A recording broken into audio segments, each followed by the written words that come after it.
Mes chers compatriotes, quelle immense joie de me présenter devant vous ce soir afin de parler politique, afin de parler démocratie.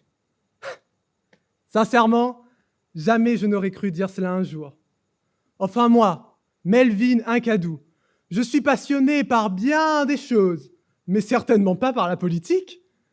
Pour être honnête avec vous, lorsqu'on m'avait demandé mon avis sur la démocratie, j'avais répondu « la démocratie. Eh bien, je trouve ma vie sympa. Cela sûrement grâce à mon pays, la France. La France est une démocratie, donc je trouve la démocratie sympa. » Bon, si j'étais né en Corée du Nord, pas sûr que je partagerais la même opinion. Et justement, c'est en poussant cette réflexion que j'en suis venu au questionnement suivant. Le monde deviendrait-il plus juste si nous imposons la démocratie? Et là, ma réponse était trop spontanée. C'est vrai, pourquoi le oui me paraissait-il être l'évidence? J'ai alors décidé, pour une fois, de m'intéresser à la démocratie. Et je me suis rendu compte qu'en réalité, notre vision de la démocratie est influencée par notre histoire. Révolution française, révolution de 1848, les ancêtres de mon pays n'ont eu de cesse que de verser leur sang afin de permettre la démocratie en France aujourd'hui. Mes ancêtres, esclaves, n'ont eu de cesse que de se révolter, et certains en sont morts pour permettre cette situation politique à La Réunion. Mes chers amis, la vision que nous avons de la démocratie est faussée, étoffée de la subjectivité de notre passé. Et pour savoir si nous pouvons l'imposer ou non, il faut retrouver une vision objective.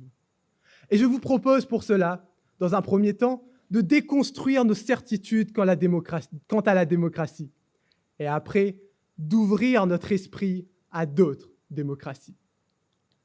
Pour commencer, j'aimerais vous poser une question. Pensez-vous que, politiquement, Athènes mérite toute l'admiration qu'on lui porte? Je me permets de me le demander, car quand nous nous rendons compte que seulement 10% de la population participait à la vie politique d'Athènes, où est la démocratie ici? Car oui, Athènes en est une, donc pouvoir au peuple. Mais attention, pas les femmes, nous ne pouvons pas leur laisser prendre quelconque décision. Les étrangers, les métèques non plus, ils ne viennent même pas de la cité, ils en connaissent encore moins. Et les esclaves.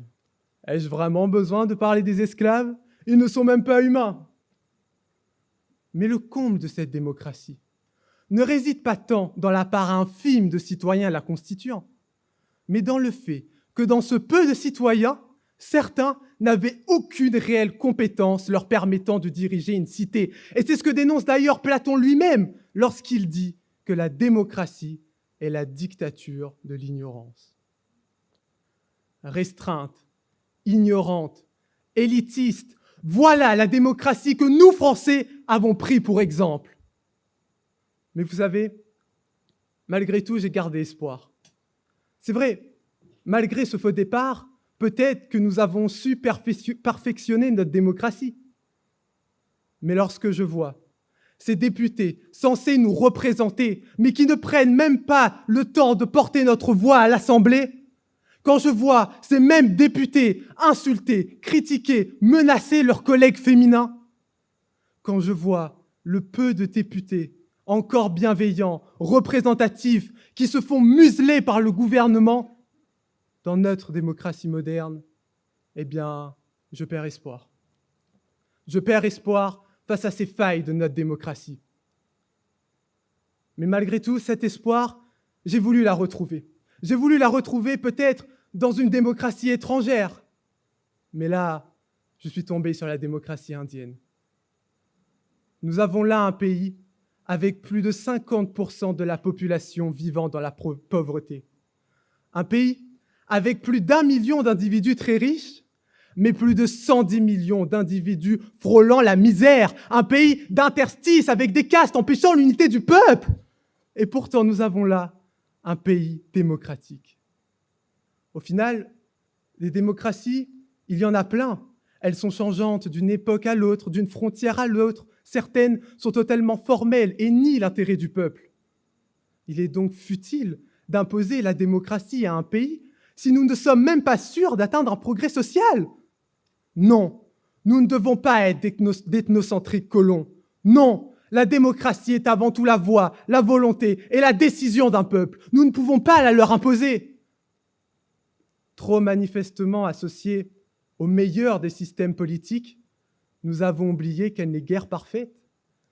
Comme dirait le Premier ministre Churchill, la démocratie est le pire système de gouvernement, à l'exception de tous les autres qui ont pu être expérimentés dans l'histoire.